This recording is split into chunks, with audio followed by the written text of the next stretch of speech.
सभी हिंदी साहित्य प्रेमियों का हिंदी साहित्य की क्लास में आपका हार्दिक स्वागत अभिनंदन। हम पढ़ रहे हैं उपन्यास से संबंधित महत्वपूर्ण क्वेश्चन आंसर और ये क्वेश्चन आंसर हैं यूथ कंपटीशन टाइम्स बुक के अंतर्गत। बहुत ही महत्वपूर्ण क्वेश्चन है और उनके आंसर की जो व्याख्या है वो बहुत ही बड़ी और बहुत ही डिटेल से दी गई है। ठीक है,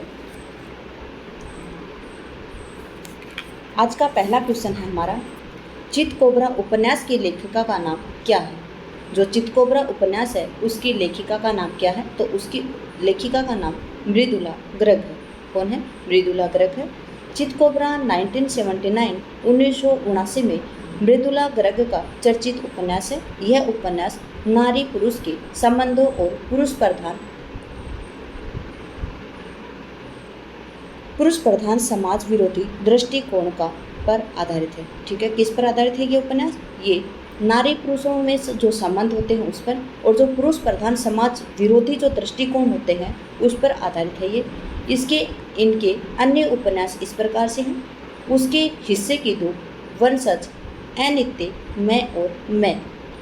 बुधवा की बेटी उपन्यास किसके द्वारा लिखा गया? जो बुधवा की बेटी है ये किसके द्वारा लिखा गया उपन्यास है? तो ये जयशंकर प्रसाद, चतुर्सेन शास्त्री, विश्वम्बर नाथ कौशिक, पांडे बेचन शर्मा उग्र। तो देखिए, जो पांडे बेचन शर्मा उग्र हैं इनके द्वारा लिखा गया उपन्यास है। बुधवा की बेटी 1928 उपन्यास पांडे बेचन शर्मा उग्र ने लिखा है। यह उपन्यास अछूतोद्धार की समस्या को केंद्र में रखकर लिखा गया। किसका? जो अछूत हैं उनके उद्धार के लिए ये उपन्यास लिखा गया है। कौन सा? बुधवा की बेटी। किसका है ये? पांडे बेचन शर्मा उग्र का सन 1928 का उपन्यास है। उग्र को हिंदी उपन्यासों में पत्रात्मक प्रविधि के प्रवर्तक के रूप में जाना जाता है। ठीक है, किसके रूप में जाना जाता है? जो पत्रात्मक प्रविधि है उनके प्रवर्तक के रूप में जाना जाता है। अगला है, देवकीनंदन खत्री द्वारा लिखित चंद्रकांता किस प्रकार का उपन्यास है? जो देवकीनंदन खत्री के द्वारा लिखा गया जो उपन्यास है चंद्रकांता, वो किस प्रकार का उपन्यास है? तो ये एक तिलस्मी उपन्यास है। और आप सभी को पता है कि तिलस्मी अयारी उपन्यास लिखने वाले कौन थे? देवकीनंदन खत्री थे। ठीक है, हिंदी उपन्यासों के इतिहास में देवकीनंदन खत्री अपने तिलस्मी और अयारी उपन्यासों के लिए जाने जाते हैं। इनका चंद्रकांता 1888 का उपन्यास है जो तिलस्मी विधा का उपन्यास है। जासूसी उपन्यासों के प्रवर्तक हैं वो गोपाल राम गहमरी हैं। देखिए, तिलस्मी अयारी उपन्यासों के कौन हैं? तो ये देवकीनंदन खत्री हैं। और जासूसी उपन्यासों के प्रवर्तक कौन हैं? तो ये गोपाल राम गहमरी हैं। अगला है, डॉक्टर गोपाल राय ने किस कृति को हिंदी का पहला उपन्यास कहा है? पूछा गया है डॉक्टर जो गोपाल राय हैं उन्होंने किस कृति को पहला उपन्यास कहा है? तो देवरानी जेठानी की जो कहानी है और ये 1870 का उपन्यास है, इसको डॉक्टर गोपाल राय ने प्रथम उपन्यास कहा है। और जो आपका परीक्षा गुरु है उसको आचार्य रामचंद्र शुक्ल और बच्चन जी पहला उपन्यास मानते हैं।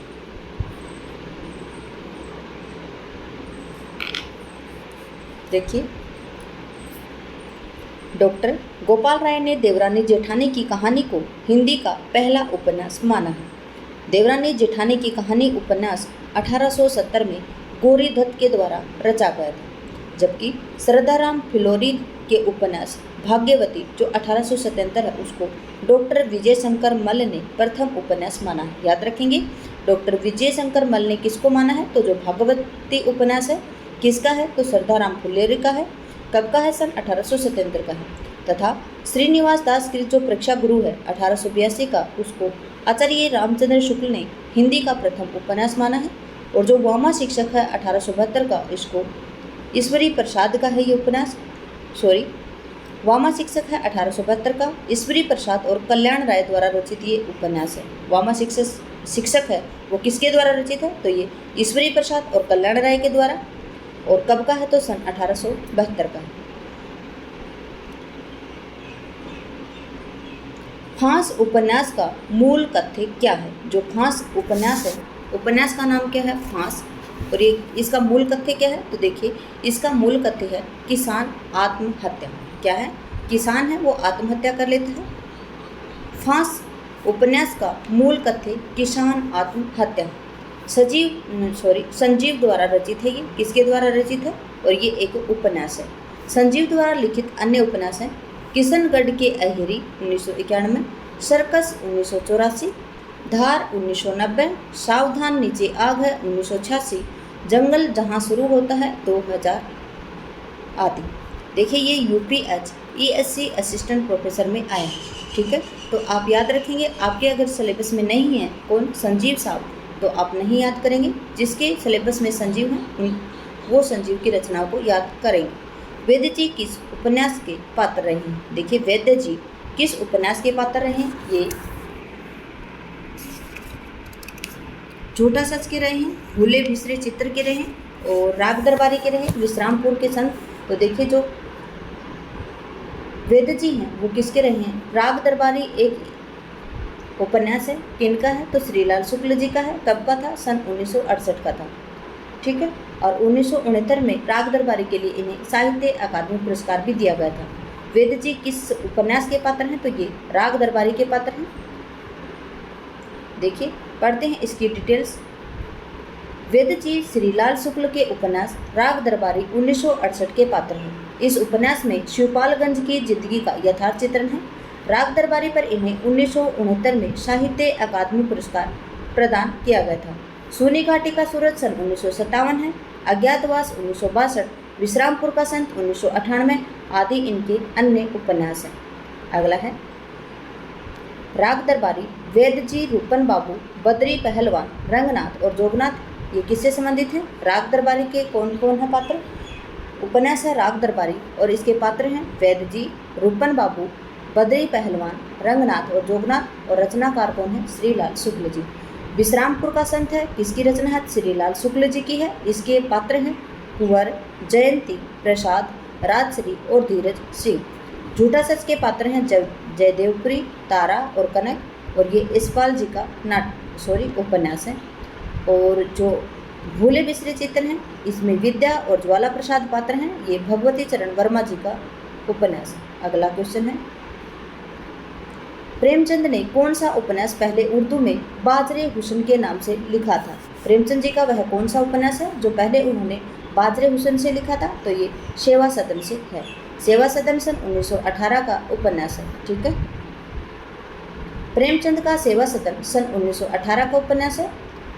पहले ये उर्दू में बाजरे हुसन नाम से 1917 में लिखा गया था, जबकि प्रेमाश्रम 1922 का है, रंगभूमि इनका 1925 और कायाकल्प 1926 का है। सेवा सदन प्रेमचंद जी का पहला प्रौढ़ उपन्यास है। देखिए जो सेवा सदन है वो प्रेमचंद जी का पहला प्रौढ़ उपन्यास है। प्रेमाश्रम उपन्यास पहले उर्दू में गोसाए आफियत नाम से तथा रंगभूमि जोगाने हस्ती नाम से लिखी गई थी। देखिए जो प्रेमाश्रम है वो उर्दू में पहले गोसाए आफियत नाम से लिखी गई थी और जो रंगभूमि है वो चौगाने हस्ती के नाम से लिखी गई थी, ठीक है। उपन्यास है और उनके लेखकों के साथ आपको मिलान करना है। दिल एक सादा कागज ये किसका है? तो राही मासूम रजा का है, राही मासूम रजा है। धरती धन्ना अपना ये किसका है? तो धरती धन्ना अपना जगदीश चंद्र जी का है। जाग मच्छंदर गोरख आया क्या है? जाग मच्छंदर गोरख आया ये विश्वम्बर नाथ उपाध्याय का है। उसके बाद में नागफनी का देश ये अमृत राय का है। तो देखिए एक में एक आएगा और फिर उसके बाद में 3, 2, 4 1, 3, 4 2। तो देखिए यहाँ पे 1, 3, 4 और 2 ये आपके बी ऑप्शन में है।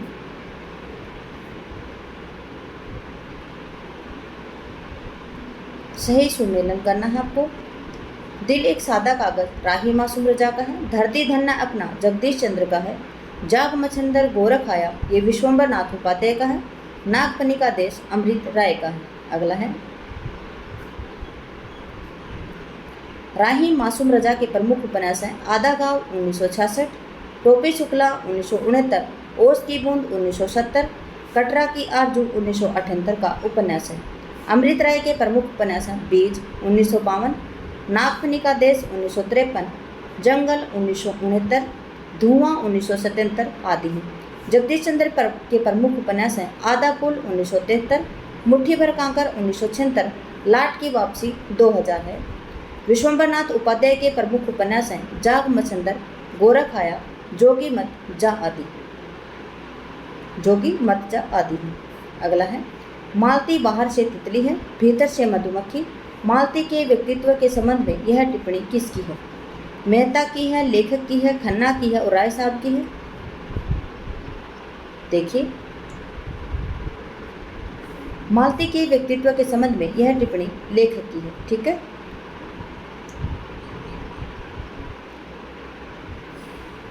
क्या टिप्पणी है इनकी? मालती बाहर से क्या है? तितली है और भीतर से क्या है? मधुमक्खी है। ठीक है, मालती के जो व्यक्तित्व है उसके संबंध में यह टिप्पणी किसकी है? तो स्वयं लेखक की है। मुंशी प्रेमचंद 1880 1936, ये मालती किससे संबंधित है? तो ये गोदान की पात्र है। ठीक है, 1880 1936, और इसका मूल नाम धनपत राय था। वह उर्दू में नवाब राय और हिंदी में प्रेमचंद नाम से रचनाएं लिखते थे। प्रेमचंद को उपन्यास सम्राट की संज्ञा बंगला कथाकार शरद चंद्र चट्टोपाध्याय ने दी थी। धनपत राय को प्रेमचंद नाम उर्दू में लिखने दया नारायण निगम ने दिया था। ठीक है, धनपत राय को प्रेमचंद नाम से उर्दू में लिखने का जो सलाह दी थी वो किसने दी थी? दया नारायण निगम ने दी थी। प्रेमचंद ने आदर्शोन्मुख यथार्थवादी उपन्यास लेखन की परंपरा का प्रवर्तन भी किया है। प्रेमचंद के उपन्यास हैं देव स्थान रहस्य 1905, प्रेमा 1907, प्रेम होगा तो आप साथ साथ में रहेंगे, सेवा सदन 1918। और आपको पता है कि 1918 में आप वोट देने लगते हैं तो आपको सेवा का भाव होने लगता है कि सेवा किस प्रकार से होगी। वरदान दिया जाएगा आपको 21 की उम्र में। प्रेमाश्रम है तो प्रेम करेंगे आप दो लोग साथ साथ, तो दो। और रंगभूमि है 1925, कायाकल्प है 1926, निर्मला है, निर्मला को सताया जा रहा है तो 1927, गबन है 1931, कर्मभूमि है 1932 और गोदान है 1936। ठीक है, किस विकल्प के अंतर्गत लिखित कोई एक स्त्री पात्र गोदान की कथा नहीं है? देखिए, जुनिया है, सीलिया है, गोविंदी है, बिल्कुल ठीक है। रूपा, चूहिया, नोहरी, ये भी ठीक है।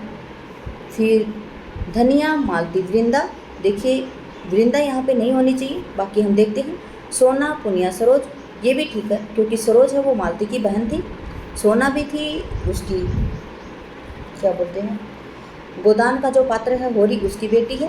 और जो पुनिया है वो भी, वैसे तो मुझे याद नहीं आ रही, लेकिन पुनिया है शायद वो 2 बच्चों की माँ थी वहाँ पे, याद नहीं आ रहा मुझे, पुनिया भी पात्र थी। लेकिन जो वृंदा है ये पात्र नहीं है। तो आपका क्वेश्चन है 530 और इसमें आएगा आपका सी विकल्प। ठीक है, क्योंकि वृंदा पात्र गोदान की नहीं है। ठीक है, हमारा आंसर बिल्कुल ठीक है। विकल्प सी के अंतर्गत लिखित स्त्री पात्र जो वृंदा है वो गोदान की कथा में नहीं आई है। गोदान सन 1936 में लिखा गया प्रेमचंद का अंतिम पूर्ण उपन्यास होने के साथ साथ हिंदी का महानतम उपन्यास भी माना जाता है। गोदान को भारतीय जीवन का महाकाव्य भी कहा जाता है। गोदान में किसान जीवन की महागाथा तथा ऋण की समस्या का अंकन किया गया है। गोदान के प्रमुख पात्र हैं, पुरुष पात्र हैं, देखिए ग्रामीण पात्र हैं होरी, गोबर, धनिया, छुनिया, पुनिया, दातादीन, मातादीन। ये पुनिया जो दातादीन और मातादीन ब्राह्मण हैं, इनके घर में ये शायद एक चमारिन थी, ये है पुनिया। ठीक है, नोखेराम, झिंगोरी सिंह, सीलिया, रूपा, सोना और हीरा। ठीक है, अगला है नगरीय पात्र में है ओंकारनाथ, श्याम बिहारी, खन्ना, मेहता, मिर्जा, मालती, राय साहब, अमरपाल और मालती की बहन भी है एक सरोज, आप उसको भी याद रखेंगे क्योंकि वो महिला पात्रों में दी गई है। असरारे मुआविद उर्दू प्रेमचंद जी का प्रथम उपन्यास है। प्रेमचंद जी का हिंदी में मूल रूप से लिखा गया प्रथम उपन्यास कायाकल्प है जो 1926 का है। प्रेमचंद का एकमात्र ऐतिहासिक उपन्यास रूठी रानी है जिसका प्रकाशन सन 1907 में हुआ था। डॉक्टर बच्चन सिंह ने प्रेमाश्रम को हिंदी का पहला राजनीतिक उपन्यास कहा है। किसने कहा? डॉक्टर बच्चन सिंह ने। जो प्रेमाश्रम है, और प्रेमाश्रम कब का है? सन 1922 का है। और इसे हिंदी में जो पहला राजनीतिक उपन्यास है वो उसको कहा है। अगर अगला है, संसार में गऊ बनने से काम नहीं चलता, जितना दबो उतना ही लोग दबाते हैं। थाना, पुलिस, कचहरी, अदालत सब है हमारी रक्षा के लिए, लेकिन रक्षा कोई नहीं करता, चारों तरफ लूट है। गोदान में यह कथन किसका है? तो देखिए, गोदान में यह कथन बहुत ही महत्वपूर्ण है और ये राम सेवक का कथन है। ठीक है, किसका कथन है? ये राम सेवक का कथन है कि संसार में गौ बनने से काम नहीं चलता, जितना दबो उतना ही लोग दबाते हैं। थाना, पुलिस, कचहरी, अदालत सब है हमारी रक्षा के लिए, लेकिन रक्षा कोई भी नहीं करता है, चारों तरफ क्या है? लूट है। ये किसका कथन है? ये राम सेवक का कथन है। गोदान में यह कथन राम सेवक का है। गोदान के अन्य पात्रों के कथन निम्नलिखित हैं।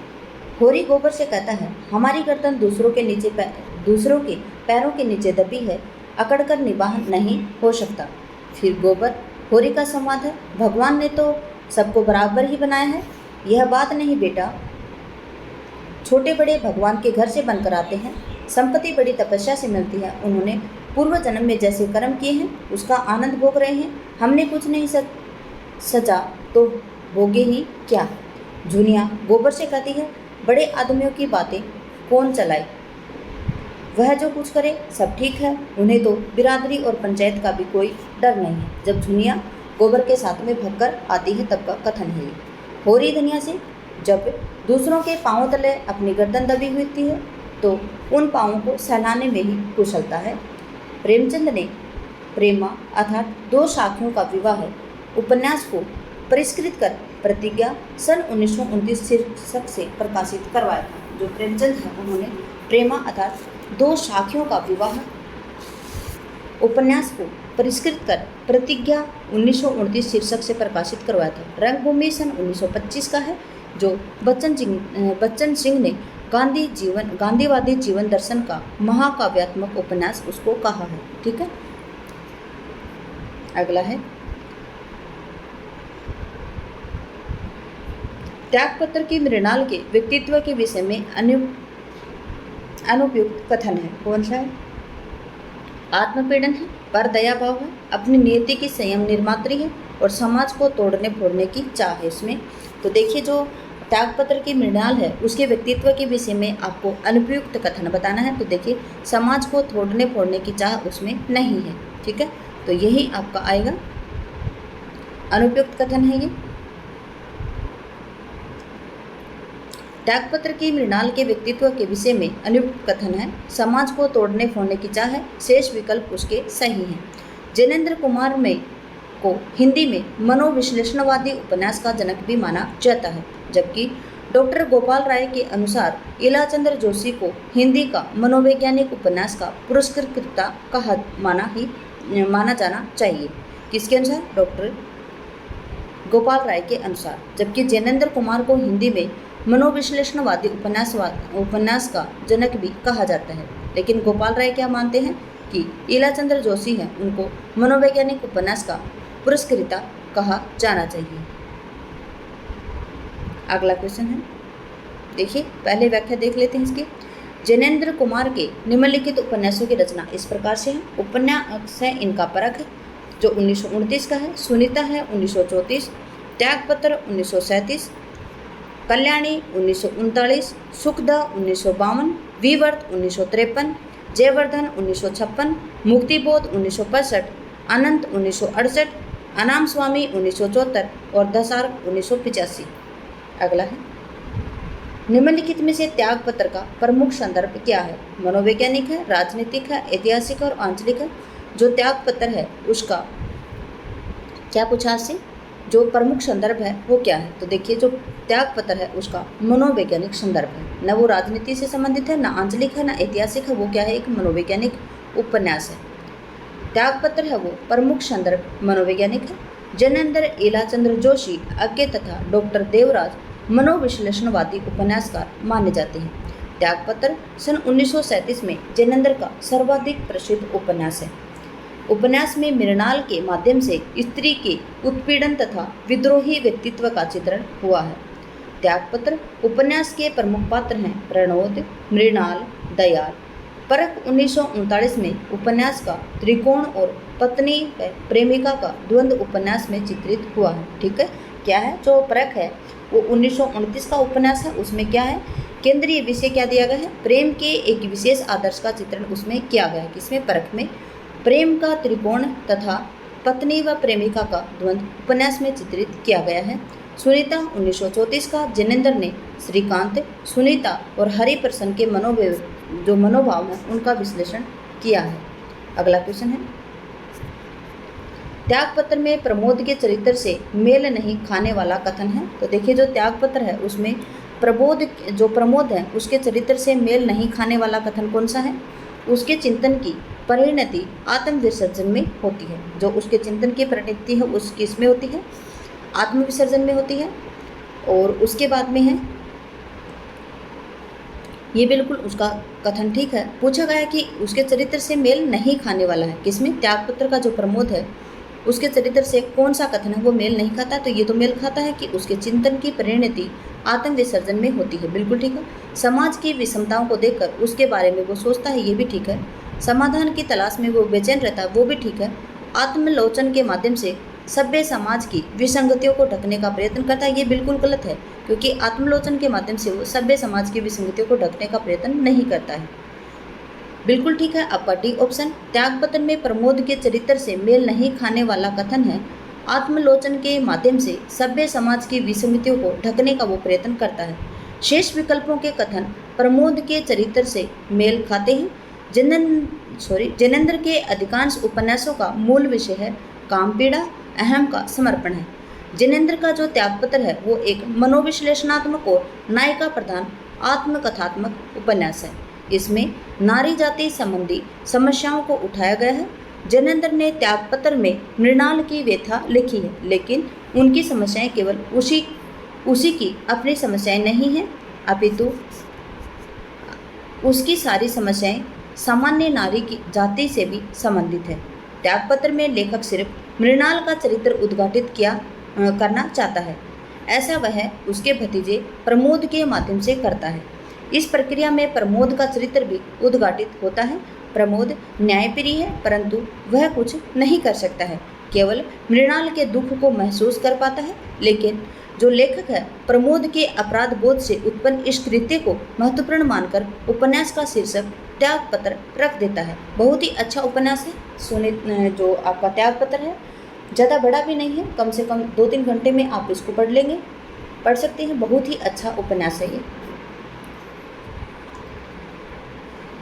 क्योंकि वह जिंदा था, जिंदा रहने का मतलब समझते हैं ना आप? लोग भूल गए हैं जिंदा रहने का मतलब। महाभोज उपन्यास में यह कथन किसका है? तो देखिए ये किसका है? क्योंकि वह जिंदा था और जिंदा रहने का मतलब समझते हैं ना आप? लोग भूल गए हैं जिंदा रहने का मतलब। महाभोज उपन्यास में यह कथन किसका है? तो ये कथन बिंदा का है। बिंदा किसका दोस्त था? तो ये जो महाभोज के अंतर्गत जो मारा गया उपन्यास पात्र था वो कौन था? विशेषर था शायद, है ना? और विशेषर का दोस्त कौन था? बिंदा था। देखिए, क्योंकि वह जिंदा था और जिंदा रहने का मतलब समझते हैं आप? महाभोज उपन्यास में यह कथन बिंदा का है। ठीक है। मनु भंडारी कृत जो महाभोज है सर्वप्रथम उपन्यास के रूप में 1979 में प्रकाशित हुआ था। उपन्यास की दृष्टि से महाभोज न चरित्र प्रधान उपन्यास है और न ही समस्या प्रधान उपन्यास है। महाभोज आज के राजनीतिक माहौल को उजागर करने वाला स्थिति प्रधान उपन्यास है।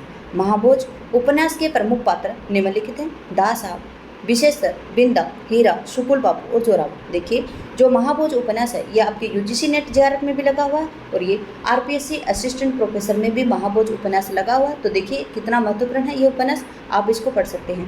पूरा पढ़ेंगे तो आपको बहुत ही इंटरेस्ट आने वाला है इस उपन्यास में। दास साहब कहते हैं, कानून हाथ में लेते ही आदमी बेताज का बादशाह हो जाता है। दास साहब क्या कहते हैं? जो कानून हाथ में लेते ही आदमी बेताज का बादशाह हो जाता है। वैसा ये जो आपका महाभोज उपन्यास है इसमें इंटरेस्ट भी आने वाला है आपको, और उसके साथ में आपकी जो आत्मा है ना वो बिल्कुल झकझोर जाएगी। इतना अच्छा उपन्यास है ये। बिंदा का कथन है, और जो जिंदा है अब भी जी नहीं सकते, अपने इस देश में मार दिए जाते हैं कुत्ते की मौत। ये किसका कथन है? बिंदा का कथन है।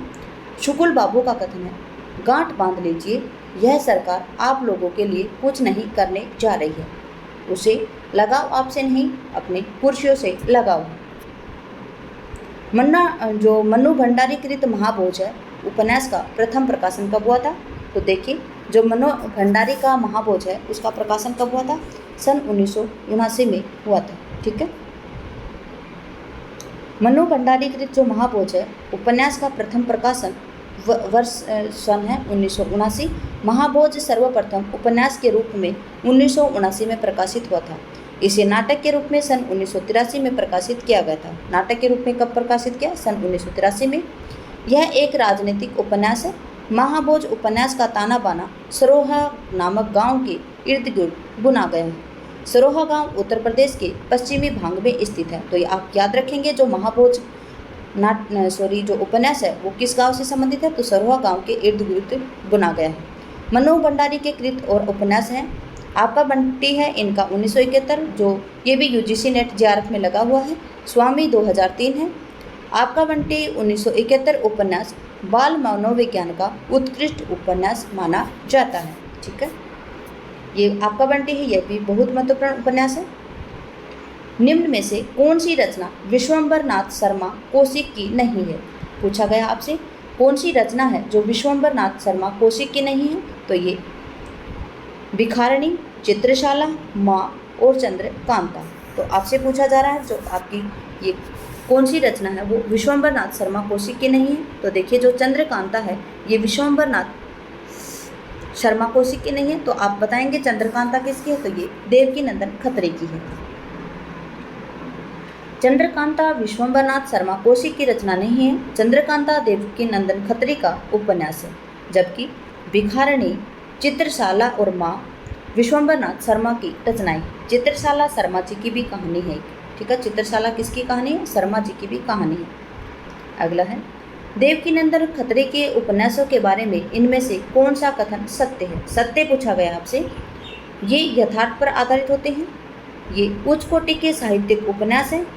इन उपन्यासों में इतनी रोचकता है कि पाठकों को बांधने में समर्थ रखते हैं। बिल्कुल एकदम अच्छा है, क्योंकि देवकीनंदन खत्री के उपन्यास हैं वो किससे संबंधित हैं? तिलस्मी और अय्यारी के उपन्यास हैं।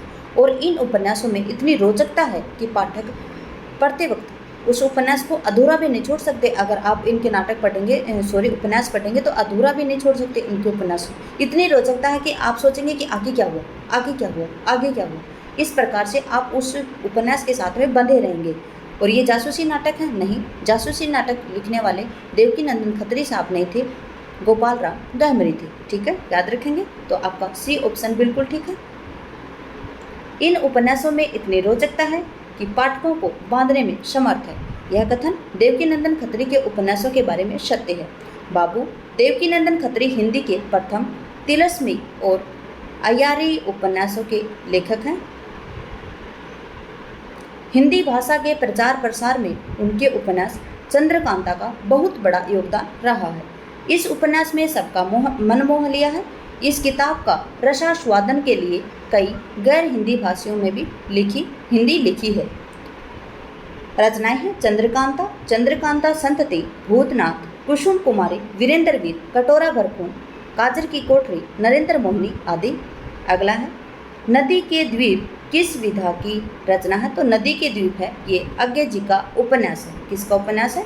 अज्ञे जी का उपन्यास है। और कब का? सन 1951 का। नदी के द्वीप है ये उपन्यास है। और किसका है ये? अज्ञे जी का उपन्यास है। कब का है? सन 1951 का है। ये एक मनोवैज्ञानिक उपन्यास है जिसमें यौन संबंधों को केंद्र बनाकर जीवन की परिक्रमा की गई है। इस उपन्यास के प्रमुख पात्र हैं भुवन, रेखा, गोरा और चंद्रमाधव। देखिए, जो नदी के द्वीप उपन्यास है इसमें क्या किया गया है? यौन संबंधों को केंद्र बनाकर जीवन की परिक्रमा इसमें की गई है। अगला है, इनके अन्य उपन्यास इस प्रकार से हैं। देखिए, शेखर एक जीवनी है, इनका पहला भाग 1940 और दूसरा भाग 1944। नदी के द्वीप में सन 1951 और अपने अपने अजनबी सन 1961 है। काव्य संग्रह इसके भग्नदूत 1933, इत्तेलम 1946, बावरा अय्यरी सन 1954, हरी घास पर क्षण भर 1949 और आंगन के पार द्वार 1961 है। अगला है, निम्नलिखित में से कौन आंचलिक उपन्यासकार हैं? फणीश्वर नाथ रेणु हैं, हिमांशु जोशी, अमृत राय और इलाचंद्र जोशी। तो देखिए, जो फणीश्वर नाथ रेणु हैं ये आंचलिक उपन्यासकार हैं। ठीक है, निम्न में से कौन आंचलिक उपन्यासकार पूछा आपसे, तो फणीश्वर नाथ रेणु हैं जो आंचलिक उपन्यासकार हैं। देखिए फणीश्वर रेणु हैं वो आंचलिक उपन्यासकार हैं। मैला आंचल 1954, परती परिकथा 1957, दीर्घ तपा सन 1963, जुलूस 1965, कितने चौराहे 1966 आदि हैं। इलाचंद्र जोशी के उपन्यास हैं घृणामयी, सन्यासी, पर्दे की रानी, मुक्तिपथ, भूत का भविष्य आदि। हिमांशु जोशी के उपन्यास हैं अरण्य, महाभारत, छाया मत छूना, कगार की आग और समय साक्षी है। अगला क्वेश्चन है,